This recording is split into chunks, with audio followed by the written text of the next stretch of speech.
ശ്യാം, അവിടെ സ്ഥിതി എങ്ങനെയാണ് പുരോഗമിക്കുന്നത്? ഈ സ്വകാര്യ വാഹനങ്ങളൊക്കെ ഓടുന്നുണ്ടോ?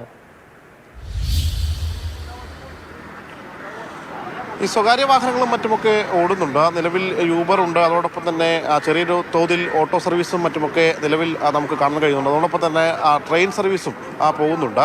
നിലവിൽ ഈ 11ഓളം സംഘടനകളാണ് ഈ പണിമുടക്കുന്നത്. BMS ഒഴികെയുള്ള തൊഴിലാളി സംഘടനകൾ പണിമുടക്കുന്നുണ്ട്. പക്ഷേ ഈ എറണാകുളത്തെ ഈ KSRTC ബസ് സ്റ്റാൻഡിൽ നിന്ന് ഒരു സർവീസ് പോലും പോയിട്ടില്ല. രാവിലെ ഒരു പമ്പ ബസ് മാത്രമാണ് നിലവിൽ സർവീസായിട്ട് പോയിട്ടുള്ളത്.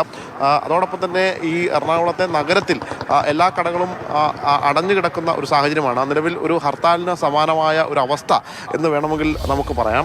എല്ലായിടങ്ങളിലും കൃത്യമായ രീതിയിൽ പോലീസ് പട്രോളിംഗ് ഉണ്ട്. നിലവിൽ ഒരു അനിഷ്ട സംഭവം പോലും എങ്ങും റിപ്പോർട്ട് ചെയ്തിട്ടില്ല. ഈ തൊഴിലാളി സംഘടനാ നേതാക്കൾ പറയുന്നത് പോലെ തന്നെ, അതായത് 15 ദിവസം മുൻപേ നോട്ടീസ് നൽകിയ കാര്യമാണ്. നേരത്തെ തന്നെ ജനങ്ങളെ എല്ലാവരെയും തന്നെ അറിയിച്ചിട്ടുള്ളതാണ്. വലിയ തരത്തിൽ ജനങ്ങളെ ബുദ്ധിമുട്ടിപ്പിക്കാതെയാണ് ഈ പണിമുടക്ക് തങ്ങൾ നടത്തുന്നത് എന്ന കാര്യമാണ് ഇവർ ഉന്നയിക്കുന്നത്. എന്തായാലും സാധാരണഗതിയിൽ ഈ ആശുപത്രി പോലെയുള്ള മേഖലകളിലേക്ക് പോകാൻ ഈ സാധാരണക്കാരായ ആളുകൾ ആശ്രയിക്കുന്നത് പ്രൈവറ്റ് ബസ്സുകളെയും KSRTCയും ഒക്കെ തന്നെയാണ്. തിരുവനന്തപുരത്ത് നിന്ന് നമ്മുടെ ഇന്ദുലേഖ രേണു സംസാരിക്കുമ്പോൾ അവിടെ സേവാഭാരതിയുടെയും മറ്റും ആംബുലൻസിൽ ആശുപത്രികളിലേക്കും മറ്റും പോകാനുള്ളവരെ കൊണ്ടുപോകുന്നുണ്ട്. അത്തരത്തിൽ എന്തെങ്കിലും സംവിധാനം അവിടെയുണ്ടോ കൊച്ചിയിൽ?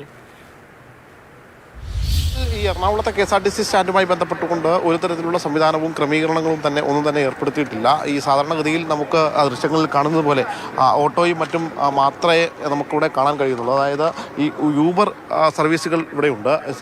ഇവിടെ നിലവിലെത്തിയ യാത്രക്കാരെല്ലാവരും തന്നെ യൂബർ കാറുകളും മറ്റ് ഓട്ടോയും ഒക്കെ ബുക്ക് ചെയ്ത് ഇവിടെ നിന്നും വീടുകളിലേക്ക് പോകുന്ന ഒരു കാഴ്ചയാണ് കാണാൻ കഴിയുന്നത്. നിലവിലിപ്പോൾ ഈ പണിമുടക്കുന്ന തൊഴിലാളി സംഘടനയുടെ ആളുകൾ മാത്രമാണ് ഈ KSRTCയിലുള്ളത്. അതോടൊപ്പം തന്നെ പോലീസും ഇവിടെ പെട്രോളിങ്ങിനായിട്ടുണ്ട്. മറ്റ് യാത്രക്കാരും തന്നെ നിലവിൽ ഈ എറണാകുളത്തെ ഈ KSRTC ബസ് സ്റ്റാൻഡ് കേന്ദ്രീകരിച്ച് ആരും തന്നെ ഇല്ല. മോദി.